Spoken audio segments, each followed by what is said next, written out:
I wonder if Mr. Easter, who's quoted in that original article, if he's getting real bang for his buck with that French language translation service, if he's really digging deep with that. Here's Mr. Pitfield, who is one of the Prime Minister's best friends. Like, let's just talk about this relationship here. He grew up with him. Their fathers were best friends. He went to that illegal vacation with the Prime Minister and his wife, who was the leader of the Liberal Party of Canada. To level the playing field between creators and web giants. It requires big, powerful foreign streamers to provide information on the revenues in Canada, financially contribute to Canadian stories and music, and make it easier for individuals to discover. And then we find out through the media that these secret agreements, these contracts, even Liberal MPs don't even know what his company is doing. And we have a copy of the contract of the company that is supposed to be doing what this government has always stood for, to defend Canadian creators, to defend Canadian content, to promote it the same way Canada has for decades, ensuring that there is a Canadian proportion on radio shows, on TV networks. There was a centralized campaign that was steered by the party whip. And Mr. Barrett clearly pointed out, and I don't think Canadians realize who the party whip is.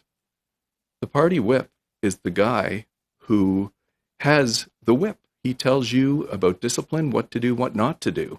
And culture, and we will continue.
Up and said, sign this, because our functions here on the House, everything is determined by the whip's office, whether we're sitting on a certain committee, whether we're the influence to become a minister or parliamentary secretary.